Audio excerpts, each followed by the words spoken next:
Sapere Aude. Humanistas sin complejos. ¿Qué tal? Bienvenidos a Sapere Aude, Humanistas sin complejos. Hoy vamos a hablar de cine, tal cual, así.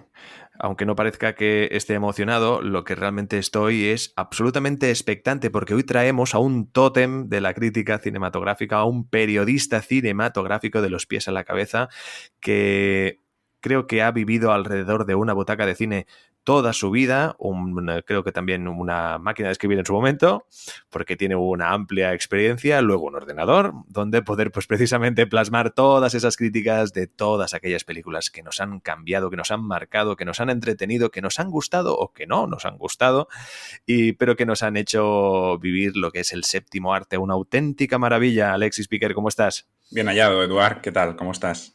Oye, emocionadísimo, con lo que me gusta a mí el cine, y hoy tenemos a Jaume Figueras, nada más ni nada menos. Sí, sabías que tenía ganas de traer a alguien especialista en cine y este no es especialista, es lo siguiente. Es un tótem, como tú has dicho. Exacto, es catedrático en lo suyo, ¿no? Sí, sí. Es verdad, es una auténtica maravilla. Es decir, que queremos hablar de cine, incluso que la gente nos pide, oye, hablar de cine, pues vamos a traer a quien mejor nos puede hablar de la historia reciente del cine, de la historia pasada del cine y de la historia futura. Es decir, Jaume Figueras, que además nos presentará un libro que en nada os damos ese título, pero antes, como siempre, pues conviene hacer esa reflexión inicial en la que pues os hacemos ese enlace para que vayáis a disfrutar de los otros capítulos que hemos llevado a cabo durante esta primera temporada de Sapere Aude, Humanistas sin complejos, que no tienen absolutamente desperdicio ninguno de ellos, porque además, pues en este caso fue un capítulo que venía marcado por la actualidad y lo hicimos acompañados del periodista y escritor Toni Aira. Pues sí, Eduard.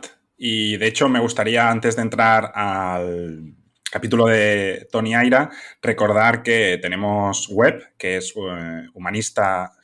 humanistasinComplejos.com, y que allí podrán encontrar estos comentarios en un formato de post, de blog, un poco más desarrollados de lo que lo comentamos aquí por cuestiones de tiempo. Ya lo habéis escuchado, por fin llegó humanistasinComplejos.com. humanistasinComplejos.com, ¿de acuerdo? Este programa se llama Humanistas sin complejos, pero nosotros, como siempre, nos centramos en el tú, en el que ahora mismo nos estás escuchando, que estás junto a nosotros, sentado a nuestro lado, aunque no nos podamos ver, y que estamos disfrutando de la gente que nos acompaña. Pues bien, tú, humanista sin complejos, tienes ya tu web, humanistasinComplejos.com. Creo que ha quedado claro, ¿verdad? Sí. Pues bien, allí podéis encontrar... Hombre, es que tiene que quedar grabado a fuego porque además la web es una auténtica maravilla. Así que allí encontraréis la web de nuestro podcast donde disfrutar de nuevo las veces que os dé la gana, que eso es totalmente gratis, de nuestros capítulos, de nuestros invitados y además todo ello pues relacionado con estos artículos que Alexis Piquer pues escribe a modo de reflexión de todas estas charlas que, como siempre defendemos, dan mucho de qué pensar.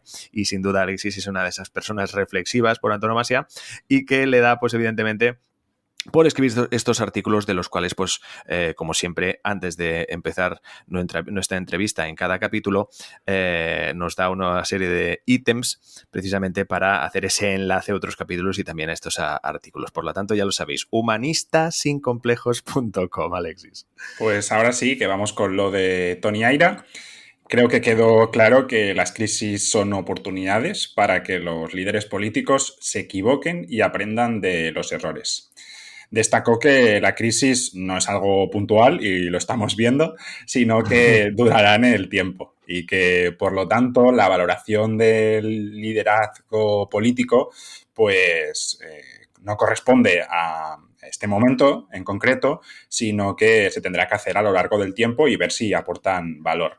Además, Toni resaltó que los grandes líderes destacan por mirar precisamente más allá del momento inmediato, más allá del presente, y que los grandes líderes son los que proyectan su visión y analizan los problemas con perspectiva y con una estrategia de futuro. También se comentó sobre la apariencia y la puesta en escena de los líderes, comparando el semblante, por ejemplo, de nuestro presidente, del presidente español, con la presidenta de Alemania. Aquí Tony nos dijo que no convenía un perfil tan sobreactuado y pusilánime. Todo lo contrario, para Tony, los líderes en este tipo de situaciones deben aportar luz, certidumbres y ánimo. Así que sobre esto, Eduard, yo creo que es una reflexión que no solo sirve para la política. Es verdad que son ellos los que toman decisiones a nivel macro, pero también nosotros tenemos que tomar decisiones a diario. Entonces, será en estos momentos cuando tengamos que tener en cuenta lo que comenta Tony, porque nosotros, Eduard, también nos relacionamos con muchísima gente de nuestro entorno y podemos ser líderes a la hora de influir positivamente. Y es ahí cuando la comunicación que comentaba Tony resulta tremendamente importante.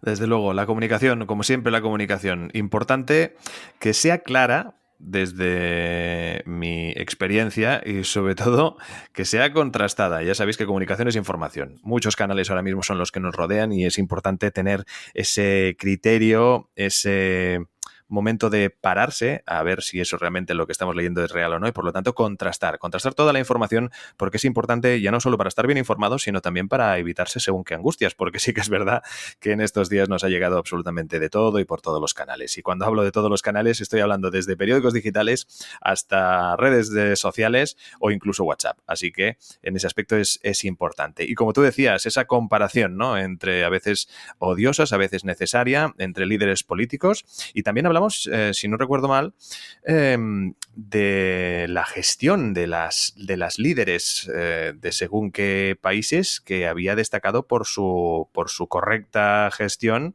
por haber tenido una gestión quizá más exitosa de toda esta situación, como en países como en Islandia, en Noruega, por ejemplo, ¿verdad, Alexis? Sí, se comentó también sobre las líderes femeninas y dijimos que no han pecado de plantarse frente a la gente como héroes que deben solucionar sus problemas, sino como gestoras con algo más de sensatez, porque comentamos sobre los líderes masculinos y su testosterona y esa ansia, dijo Tony, que tenemos todos de buscar héroes o incluso de querer dibujarlos. Sí, aparte, exactamente, ese exceso de testosterona que nadie se nos ofenda, ni mucho menos. Pero sí que es verdad que hablando en términos más profundos, el comportamiento por naturaleza de un hombre o de una mujer ante según qué situaciones, pues se gestiona de forma distinta. Aquí no decimos ni que sea mejor ni que sea peor. Pero sí que en este aspecto, ahí a modo de ejemplo, vimos, y por eso quisimos hablarlo con Tony,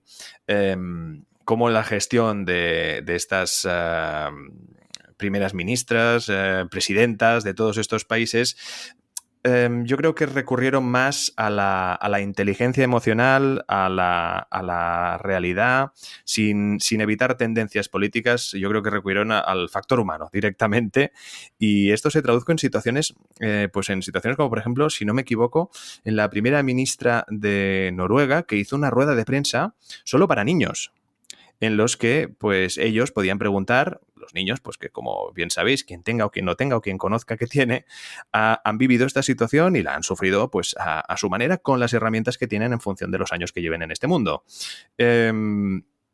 Y yo creo que es algo que ahí, como ejemplo, yo creo que sirve pues un poco para humanizar y tratar de dar importancia absolutamente a cualquier elemento de la sociedad, tenga la edad que tenga o trabaje de lo que trabaje o venga de donde venga. Y es el hecho de pues, ofrecer esa rueda de prensa a donde los niños podían preguntar absolutamente sin tapujos sobre qué era toda esa situación que, en este caso, pues la primera ministra, si no me equivoco, pues respondió a todas esas preguntas. Yo creo que es un ejemplo muy, muy representativo, los hay sin duda más, pero este fue uno que a mí personalmente me impactó, Alexis. Y se comentó en el podcast, Eduard, así que animamos a que la gente lo escuche y también, como decía Tony, pues podemos hacer valoraciones, pero yo creo que tendremos tiempo suficiente y sobre todo en las universidades y centros de investigación y estudios políticos para analizar y tener resultados sobre las diferencias de gestión y especialmente de gestión frente a una crisis como la actual. Yo creo que será interesante ver las distintas alternativas. A pesar de hablar de comunicación política, Eduard, donde aprendimos un poquito cómo funciona, sí que destacamos un poco lo que tú decías antes, que lo primero no es la comunicación, sino la política en sí misma. Es decir, Tony decía que la gestión, lo que se quiere hacer o lo que se quiere llevar a cabo, debe ir delante de la comunicación. Y esto lo comentábamos porque muchas veces tengo, y es una impresión muy personal, la impresión, valga la redundancia, que la comunicación y el mensaje político va por delante de la propia gestión, lo cual me parece terrible. ¿Tú no crees que al vivir en un mundo, Eduard, tan expuesto al que dirán, especialmente en la política, se piensa mucho en la parte de comunicación y poco en la parte más sólida de la gestión? Wow, es una pregunta compleja, pero sí que es verdad.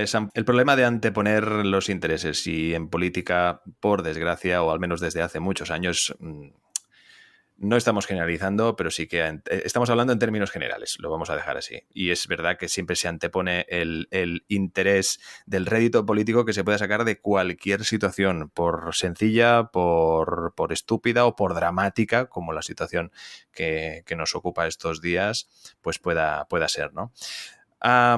Es que, ¿sabes qué pasa? Que yo creo que la política se ha olvidado, y a lo mejor me va a caer algún palo por esto, ¿eh? Y no digo que sea por eso, pero creo que la política se ha olvidado un poco de las personas. Un poco, digo un poco. Diré un poco para que tampoco la gente no se me enfade, pero sí que es verdad que se ha olvidado de las personas y no, yo creo que no se ve a las personas como tales, sino como votos con patas, básicamente. Esa vendría a ser mi conclusión. Un poco sencilla, un poco simple, pero es así como lo veo. No, estás en lo cierto y de hecho me va genial para aportar la última reflexión, que creo que también nos irá bien para pensar un poquito, y es que mucho de lo que vemos en la política también existe en la sociedad, que la política es un reflejo de las decisiones y los comportamientos de la sociedad. Esto lo comentábamos en el podcast porque la política es cierto que está en el ojo del huracán, pero no podemos olvidar que esas personas han sido elegidas en su momento y después arropadas por muchísima gente durante gran parte de su carrera política. Así que Tony nos recordaba que es un retrato de la sociedad. Y es cierto, dice Tony, que muchos políticos han apostado por lo que comentábamos, el mensaje simple y directo. Pero resalta que si lo hacen es porque se encuentran con un público que acepta y recibe mejor este mensaje. Por lo tanto, nos preguntábamos durante la conversación, oye, ¿qué fue antes? ¿Lo del mensaje simple o lo de la gente que requiere ese mensaje simple? Al final, todo es una retroalimentación, dice Tony, y también tiene que hacernos reflexionar a nosotros como sociedad por qué esto es así o por qué lo estamos aceptando. Sí, tal cual. Y es así de crudo. Es decir, incluso porque el ritmo de vida o la sociedad en la que vivimos no nos permite parar a pensar de por qué tiene que ser así, ¿no? Y entonces yo creo que hay cierto aprovechamiento, ¿no? Al final de tenernos entretenidos en según qué punto. Uy, me está quedando muy reivindicativo esto, ¿eh? Ni mucho menos. Me van a tildar de anarquista y no No, es de eso eso ni se mucho trata. menos. Claro, lo que se trata es de pensar. Es que lo que se trata es de parar a pensar y yo no soy un ejemplo de ello ni mucho menos. También me conviene muchas veces y gracias a este podcast también lo estoy aprendiendo y sobre todo recordando que conviene a veces parar a pensar y ver qué es lo que está bien y qué es lo que no está mal y saber enfrentarse sin miedo a esas duras realidades, a lo que no está bien y qué podemos hacer para mejorarlo. Por lo tanto, tenemos la clase política que tenemos y estoy seguro que muchos de ellos hacen su trabajo lo mejor que pueden y saben, pero a veces no con todas las herramientas que desearían. En todo caso, no estamos criminalizando ni mucho menos a toda la clase política porque como en todos los sectores hay quien hace su trabajo pues de la manera que quiere, que sabe, que puede o que, como le dejan también, ¿no? Por lo tanto, sí que es importante pararse a pensar de si realmente vamos en la buena dirección y luego está pues en ese momento crucial, extremadamente democrático, como es el del día de unas elecciones, el día de donde vas a expresar tu forma de pensar en un voto. Y ahí es donde empieza una relación de confianza entre, bueno, a quien le cedes tu voto y a quien te ha, pues, explicado qué es lo que quiere hacer con tu voto. Así que en ese aspecto, crucemos los dedos porque evidentemente, y espero y deseo que el futuro nos dé líderes que sepan, valga la redundancia, liderar toda esta situación de la forma que al menos a nosotros como sociedad nos sea más equilibrada, más provechosa, pero sobre todo que nos haga volver a recobrar esa paz e incluso que cambie ciertas cosas de cómo las estábamos haciendo hasta hace poco como sociedad. Al menos que todo esto nos permita mejorar como sociedad en general, y si puede ser todos de la mano, pues mejor que mejor. Sí, y ojalá que este podcast aporte su granito de arena a que todos mejoremos como sociedad. Desde luego. Crucemos los dedos, que hay mucho trabajo por hacer, Alexis. Sí, no, es un reto importante, ¿eh?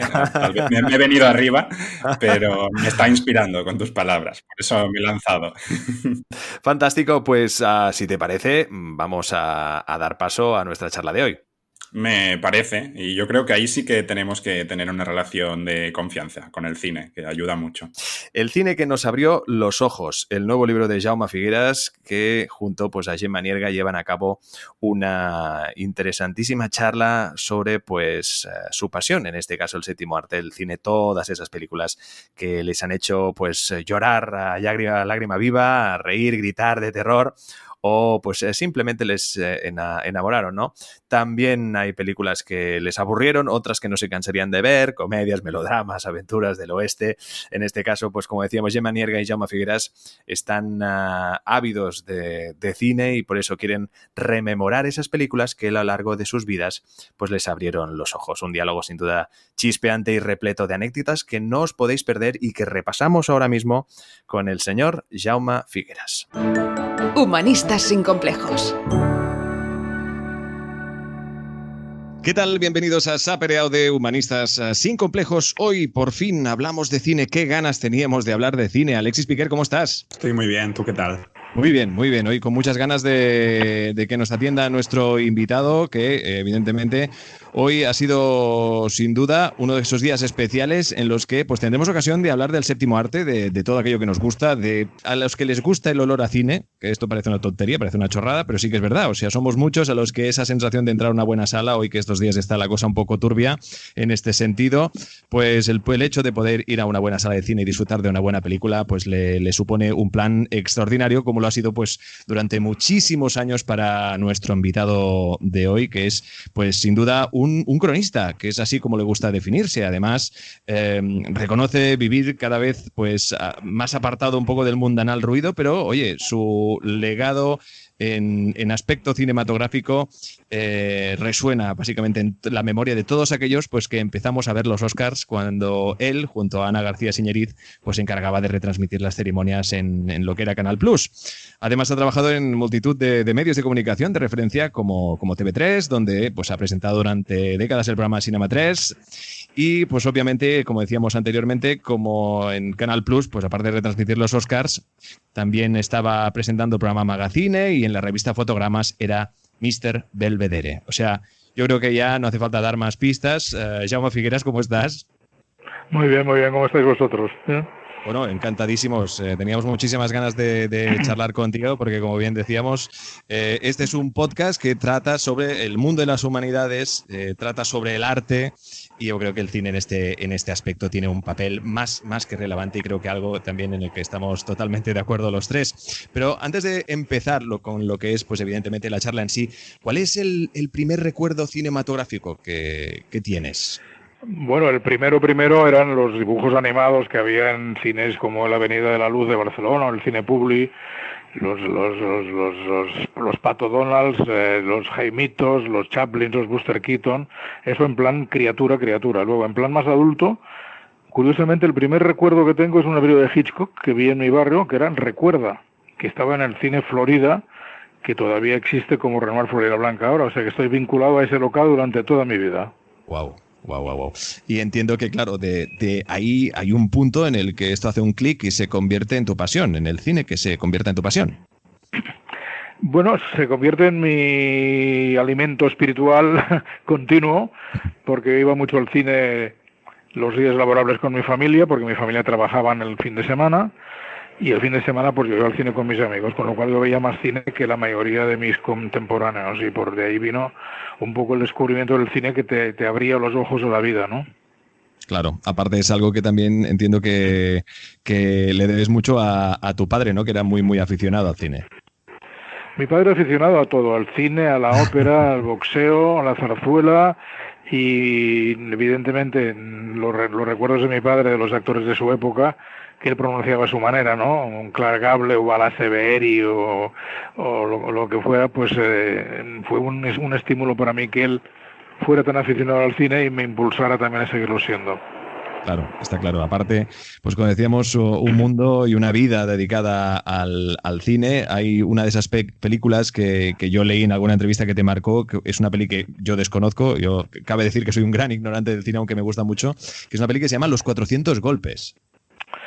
Bueno, Los 400 golpes es una de las películas básicas de lo que se llamó la Nueva Ola, la Nouvelle Vague, una película de François Truffaut del año 59, 60, si no recuerdo mal. Y realmente como describía las peripecias de un adolescente, pues te sentías muy identificado con él, ¿no? Los 400 golpes es una película que te abría realmente los ojos a las preocupaciones de una persona de 14 años que la gente podía de alguna manera despreciar, pero que eran importantísimas y siguen siendo importantísimas, claro. Y evidentemente entiendo que Alexis Piquer, ¿tú conocías esta película? Tú eres un gran apasionado del cine. La conozco y me alegra porque he estado leyendo el libro de Jaume y de Gemma y había muchas que no conocía o que sí que conocía pero no las había visto, pero esta de los 400 golpes sí, la he visto y algunas veces. Desde luego, pues como decíamos, el motivo por qué pues, Jaume Figueras esté aquí con nosotros, pues efectivamente es por un libro extraordinario que repasa toda esta pasión que estamos comentando por el séptimo arte, que es el cine que nos abrió los ojos. Un libro que nace, ¿por qué motivo, Jaume?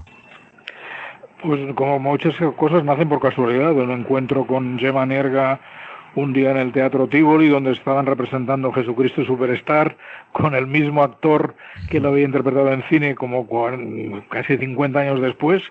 Y bueno, como somos muy amigos y hemos colaborado muchísimas cosas en la radio sobre todo, pues digo, ¿por qué no podríamos poner un poco en limpio nuestros recuerdos y tal, pero de una manera un poquito informal? Y de repente pues se interesó la editorial Random House y grabamos unas conversaciones así un poquito no, improvisadas del todo, sin ningún guión, sobre diversos temas vinculados con las diversas temáticas del cine, ¿no? Y así como por casualidad, todo sale por casualidad. En este libro, Jaume, que nos presentas junto con Gemma Nierga, recoges esta serie de conversaciones que comentás, que tenéis entre vosotros. Y allí tratáis pues diferentes temas relacionados con el cine, como el amor, el sexo, los actores, los musicales. Pero antes de preguntarte sobre cuestiones relacionadas con el cine, que creo que es lo importante, sí que me gustaría destacar que, bueno, en este libro recoges lo que es una conversación, un diálogo entre dos personas que amáis el cine. ¿Cuán importante crees que es fomentar este tipo de encuentros? ¿Qué nos permite el diálogo con los demás? Bueno, yo creo que hay muchos precedentes de esto. Yo, por ejemplo, recuerdo un estupendo libro que escribió el desaparecido Diego Galán sobre unas conversaciones entre Fernando Fernán Gómez y Eduardo Aroteglen, que es memorable, ¿no? En esas conversaciones yo creo que surgen cosas que están a veces un poco ocultas, agazapadas en nuestro subconsciente y que afloran cuando la otra persona pues te tira de la lengua para que lo comentes, ¿no?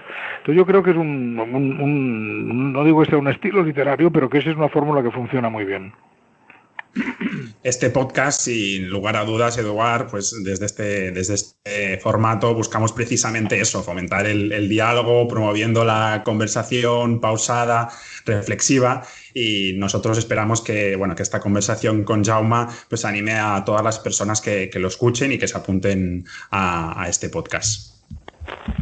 Desde luego, aparte, pues evidentemente la gran suerte de hablar con alguien de experiencia tan sumamente contrastada en este libro, como decíamos, El cine que nos abrió los ojos, donde pues básicamente se trata, como se define, ¿no? Un diálogo chispeante y repleto de anécdotas desde la camiseta de Marlon Brando a Travolta en gris. ¿Qué es esto de la camiseta de Marlon Brando? Bueno, porque la camiseta sudada de Marlon Brando en un trámite llamado Deseo es una especie de objeto erótico que ha sobrevivido de todas las generaciones, ¿no? Y las escenas de un trámite llamado Deseo siguen siendo sexo puro. Está claro, está claro. Hay escenas del cine que en su momento, en momentos de, bueno, digamos de censura o de otro tipo de hacer, no sé, no sabría definiroslo, pero sí que es verdad que son películas que un poco ayudaron a, bueno, pues a esclarecer ciertos tabúes, ¿no?, que había en la sociedad de aquel entonces. Más que tabúes era la pura ignorancia. Es decir, cuando la gente de mi generación, nadie te contaba nada, ni de religión, ni de política, y muchísimo menos de sexo.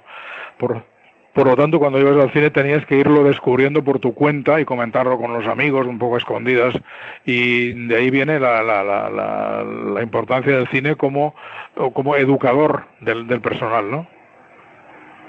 Aparte de la importancia en la educación, que esto creo que es un tema que podemos tratar más adelante, porque llevo mucho tiempo pensando que a través del cine podemos enseñar muchísimas cosas y de manera mucho más accesible para, sobre todo, los jóvenes. Creo que el cine como arte está relacionado con la generación de emociones al espectador.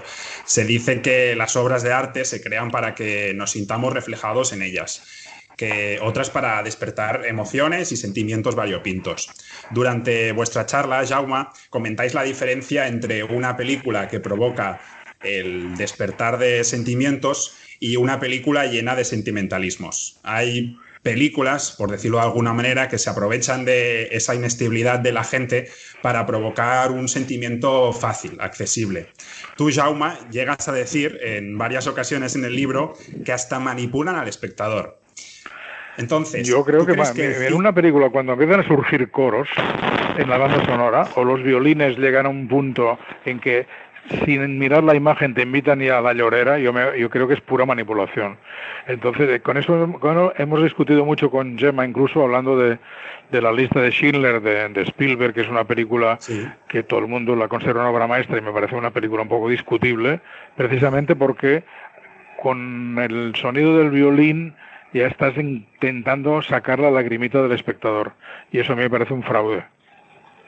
Uh-huh. Pero ¿no crees que esto está relacionado porque vivimos en una época del espectáculo por el espectáculo? Ahora todo se ha de vender, pese a quien le pese, porque todo de alguna manera ha caído en esas garras del capitalismo, y que esto nos conduce a sentir que el arte, en este caso el cine, ya no es un lugar aislado, ajeno a la totalidad.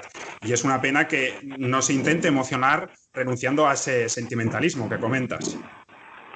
Yo creo que el cine de sentimientos es perfectamente legítimo, y yo, en fin, lo entiendo de esa manera, y yo he llorado mucho en el cine también, porque el cine te puede llegar a cautivar con las historias de personas, pero insisto, una cosa es el sentimiento y el otro es el sentimentalismo provocado.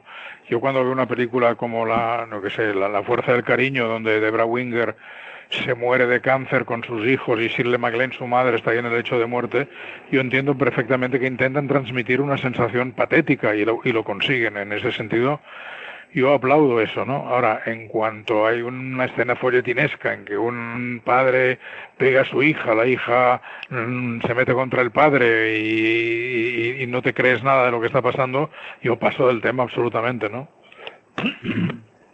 En este sentido, comentas sobre una película que creo, al menos esa es mi opinión, que ha marcado la infancia de una generación, que es El Club de los Poetas Muertos, que también sale en el libro.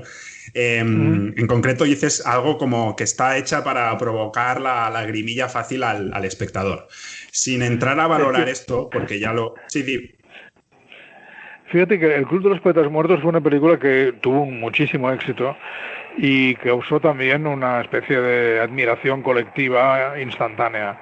Pero luego, como pasa con muchas otras obras, al cabo del tiempo la gente la analizaba, y cuando el profesor que interpretaba a Robin Williams, que por desgracia ya no está entre nosotros, era despedido desde la escuela donde trabajaba, y los alumnos se ponían de pie y le aplaudían y le llamaban capitán y tal, entonces había ahí una clara manipulación también del espectador.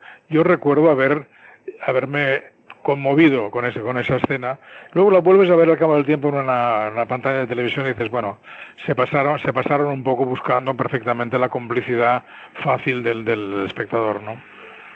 Claro, yo creo que está relacionado también con que hay películas que están hechas precisamente para una edad. Y no es lo mismo ver una película con 18 años que con 35. Y creo que esta película del Club de los Poetas Muertos, sin desmerecerla, por supuesto, el impacto que tiene hacia una persona no es el mismo con una edad o con otra. No sé qué opinión tenéis.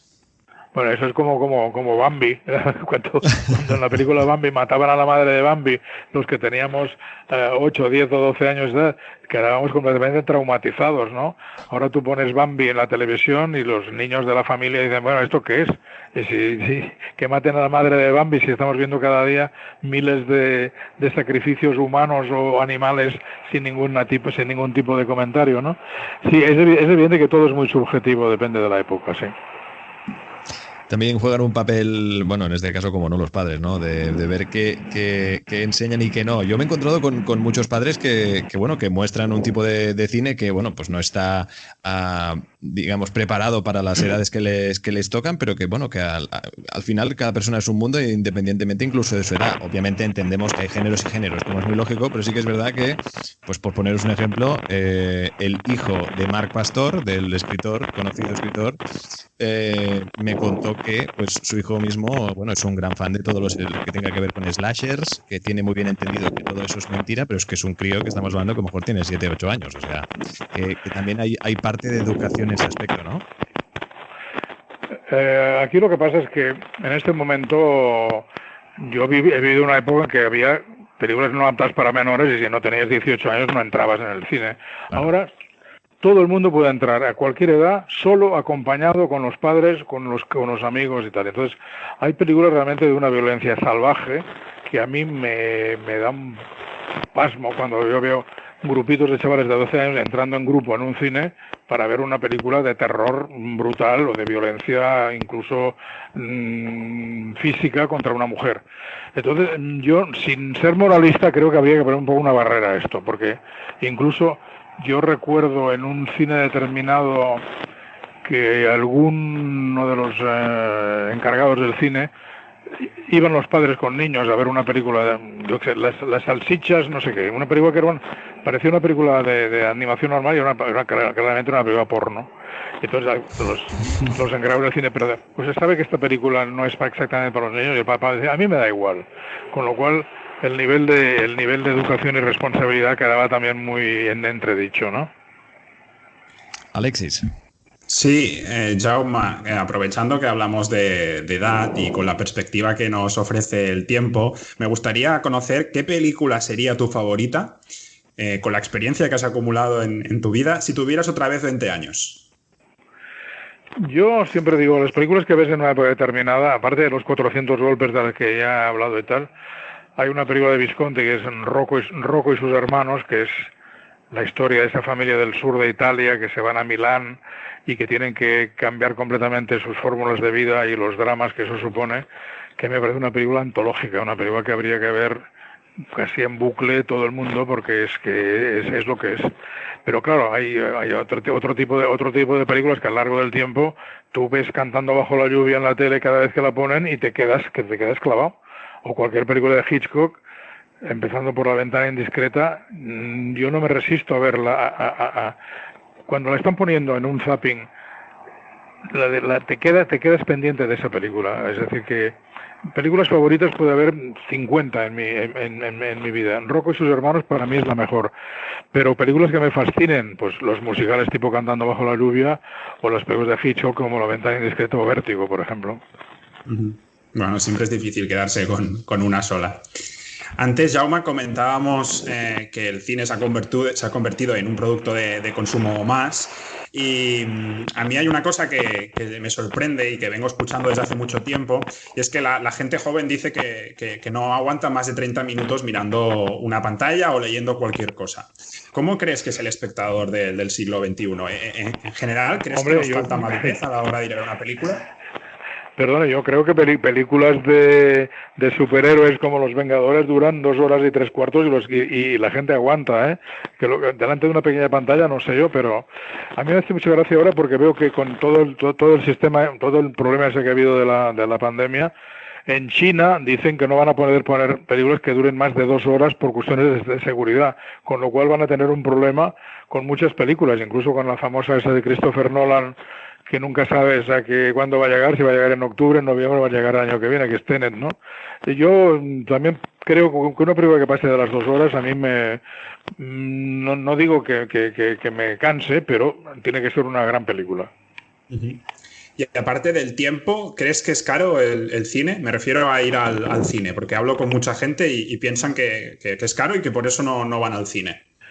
Bueno, el cine tiene un precio, pero el cine tiene también tantas posibilidades de descuento que no solo por el día del espectador, o sea, hay muchísimos cines que te dan, cuando compras tu entrada, los Renoir, por ejemplo, te dan en la entrada y ahí va implícito un descuento importante para las próximas sesiones. Entonces, la gente se gasta a veces muchísimo más en las palomitas o en el refresco que en la entrada del cine. Por lo tanto, a mí no me parece que sea caro y comparado con los precios de Francia o de Inglaterra es un precio completamente asequible. Yo opino como tú y de hecho hay cines que ofrecen la posibilidad de ir a ver más de una película por día, como los cines Maldá, o después también tenemos aquí la Filmoteca, que prácticamente te pagan por ir a ver ese tipo de películas. Así que estoy de acuerdo que si la gente tiene interés... Yo creo que lo del precio del cine es un tópico, es una excusa para la gente que le da pereza ir al cine, sencillamente. En relación a los cines, la semana pasada nos despertamos con una noticia fatal y es que cerraban los cinemas Méliès. Tú ya seguramente has vivido el cierre de muchas salas. ¿Cuál crees que es el futuro del cine en este sentido? Yo creo que el cierre del Méliès es un cierre muy triste, pero más triste fue el cierre del cine Urgell, que era el cine donde todos habíamos visto los Supermanes, los Regresos al Futuro, las películas importantes de los Indiana Jones, etcétera, ¿no? Y claro, los cines muy grandes tienen el problema de que no hay películas con la capacidad suficiente para atraer durante 365 días al año al espectador.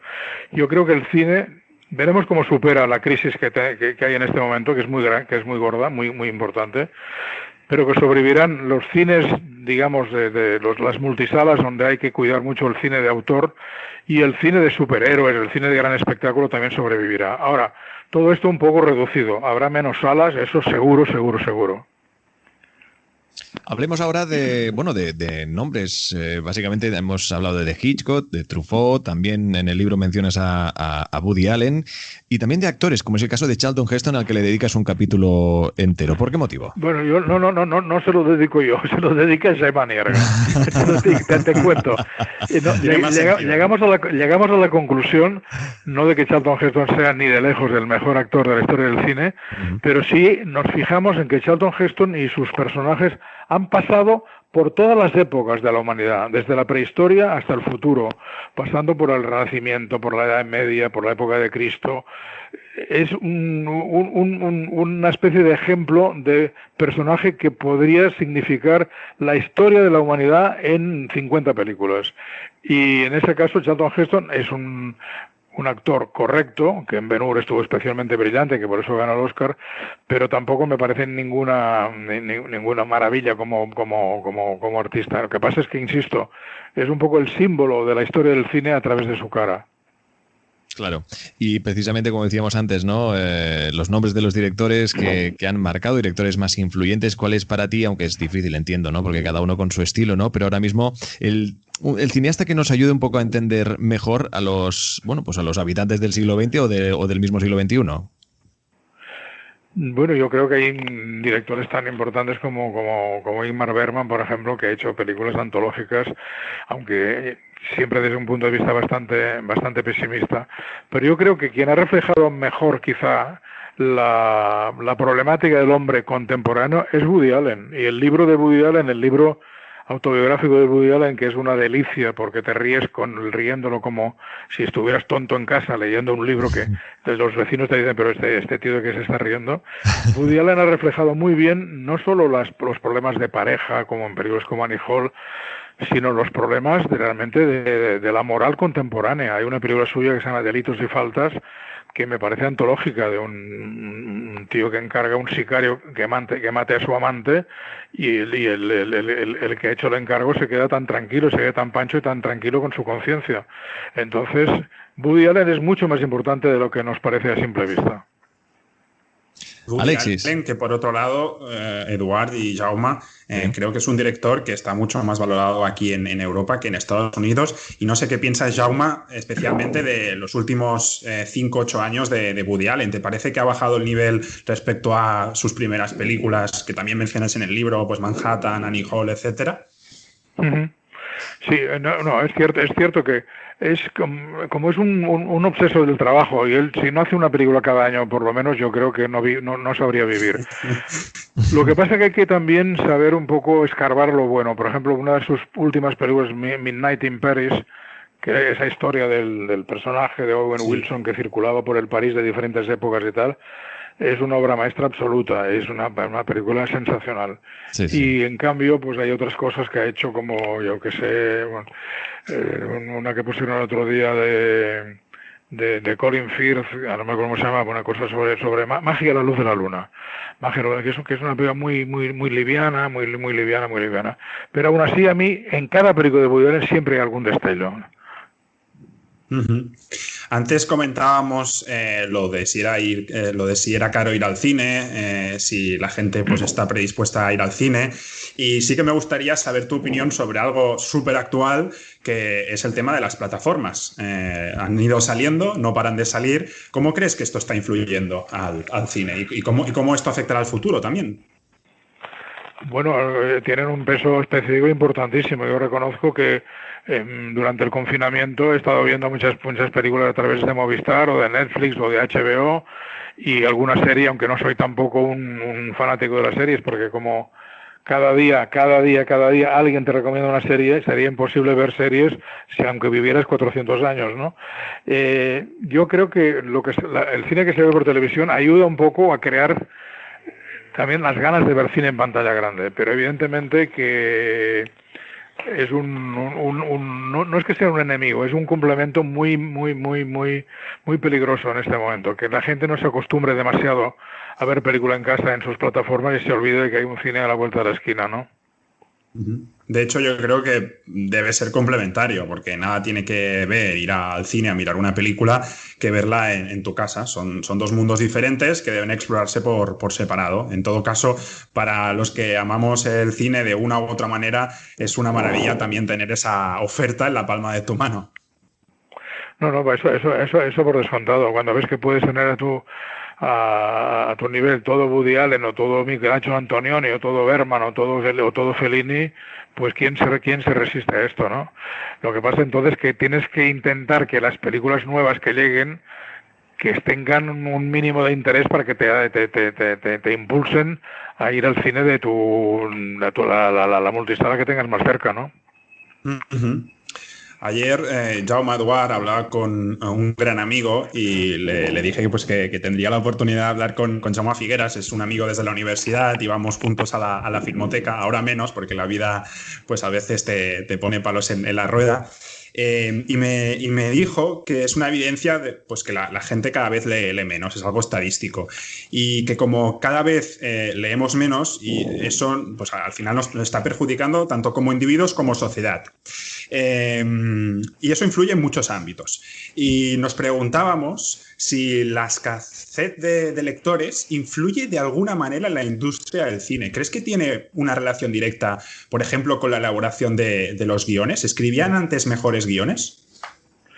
Yo creo que se escriben mejores guiones. Ahora el tópico está en que los mejores guionistas están en televisión, y eso en algunos casos es importante. Yo, de las series que he visto en los últimos años, siempre considero que Mad Men es una antología absolutamente, que es lo mejor del audiovisual de este siglo, del siglo XXI. Y la manera en que una serie puede ir elaborando temas sobre la actualidad, es decir, en Mad Men se veía desde los problemas del tabaco, sobre la muerte de Marilyn Monroe, la llegada de los Beatles a Estados Unidos, el asesinato de Kennedy, todo visto a través de la óptica de unos personajes de una agencia de publicidad. Me pareció realmente, y me parece realmente, que es una cosa incomparable. Ahora, ¿por qué? Hay un equipo de guionistas importantes ahí, a los que pagan mejor o que sencillamente tienen más entusiasmo por su trabajo, pero yo creo que en el cine que nos llega por pantalla grande sí que realmente hay una crisis importante de ideas. Uh-huh. El libro se cierra con un apartado, bostezos y aplausos, que, bueno, que a mi parecer es políticamente incorrecto, por lo cual que también algo que también gusta, ¿no? Ahí manifestáis un poco a las claras vuestras debilidades, al tiempo que también rebajáis considerablemente pues ciertos mitos, ¿no? Que tenemos pues muchos de nosotros sobre todo de muchas sagas cinematográficas, ¿no? Como Star Wars, como El Señor de los Anillos, ¿no? Luego pues otras cosas más como la filmografía de Eric Rohmer o la elogiada Sonata de Otoño de Bergman. En el caso de lo que es más popular, ¿no? En este caso de Star Wars, del Señor de los Anillos, más abierto quizá a todos los públicos en ese aspecto, o que quizá cueste menos de que guste al público en general, por decirlo de alguna forma. Exactamente, ¿por qué se rebaja el mito de estas películas? ¿Qué análisis hiciste tú o cuando viste incluso estas películas? Yo no rebajo, sencillamente es que no las entiendo. Claro. Yo siempre digo, el primer día que vi Star Wars hace muchísimos años y tal, iba con una amiga y la amiga por poco me repudia en aquel momento porque dije que no había entendido nada. Y a partir de entonces, la verdad es que he pasado completamente he ido viendo las películas. Quizá El Imperio Contraataca es la que me gustó más porque sí seguía considerando que es la mejor porque había un poquito más de calor humano ahí. Pero paso completamente, son ficciones que no me interesan absolutamente nada.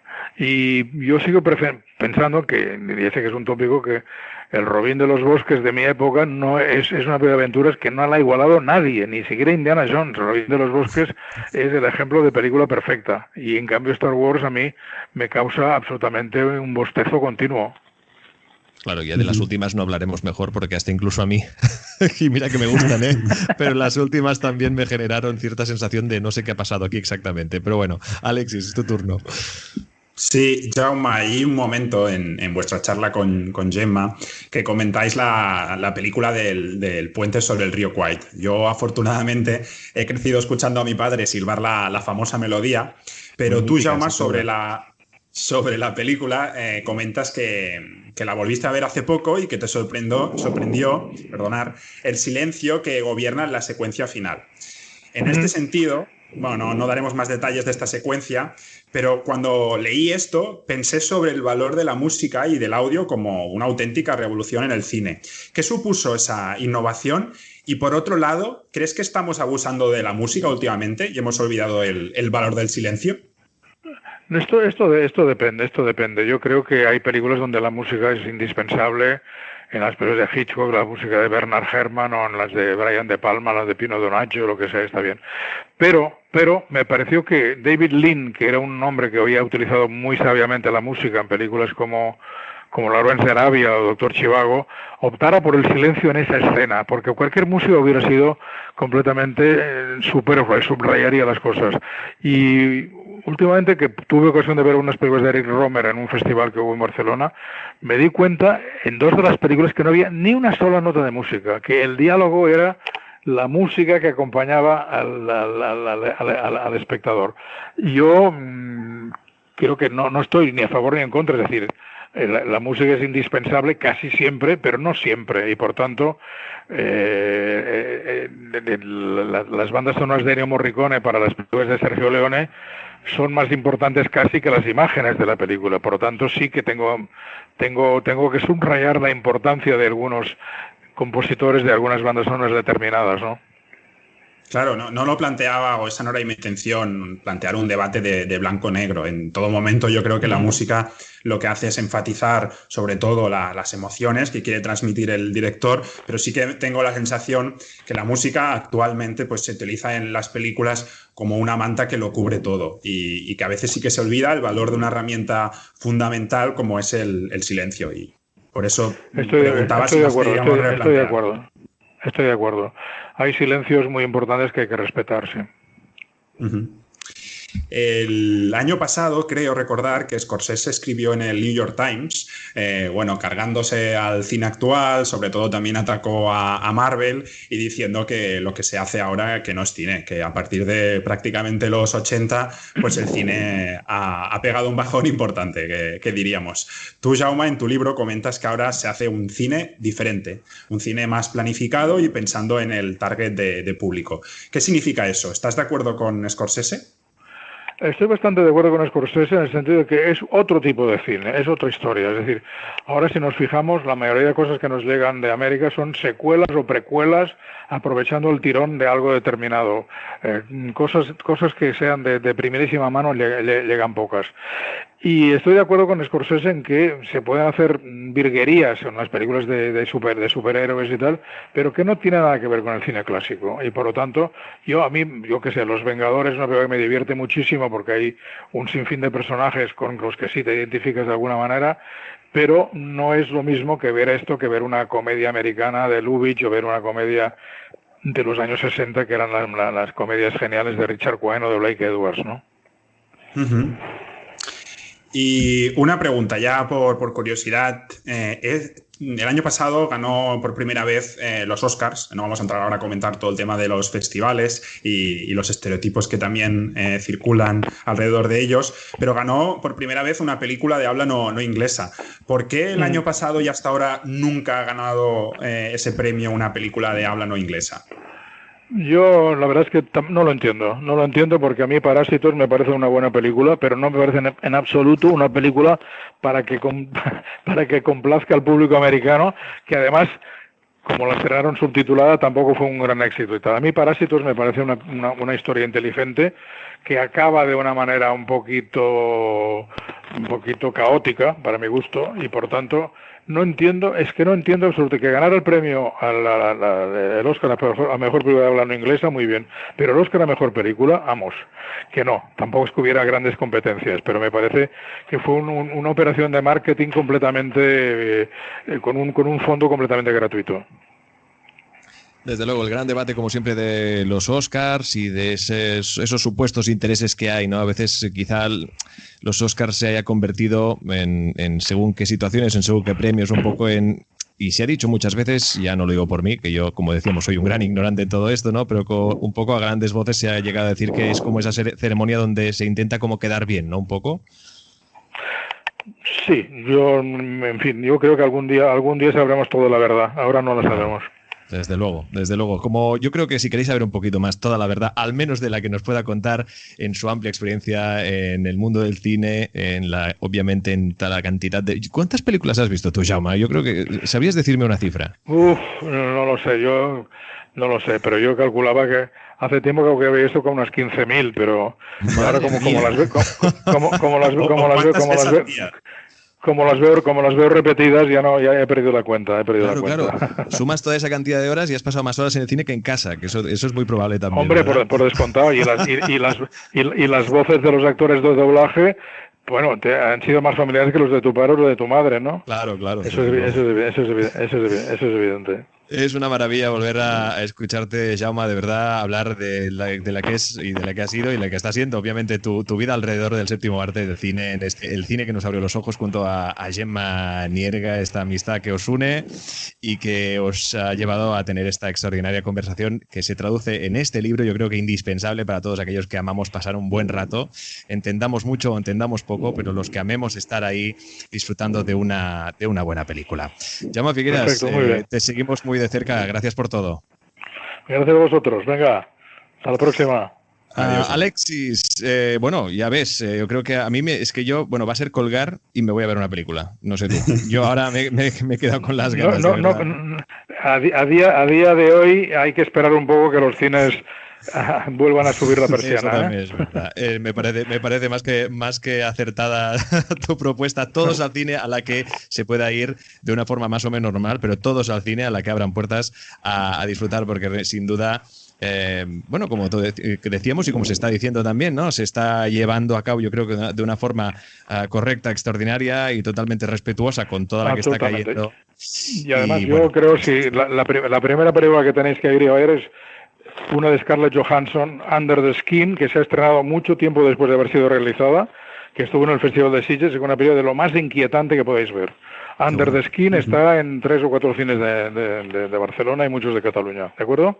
Fantástico. Ya tenemos deberes. Desde luego, Venga. desde luego. Pues muchas gracias, Jaume. Nos apuntamos a esa sugerencia. También para todos nuestros oyentes, ya sabéis que esto es Sapereado de Humanistas sin Complejos. Hoy sí hemos hablado de cine, por fin. Vosotros lo pedíais y nosotros os lo hemos servido, nada más y nada menos con alguien pues que, hombre, pues un poquito entiende del tema, como Jaume Figueras.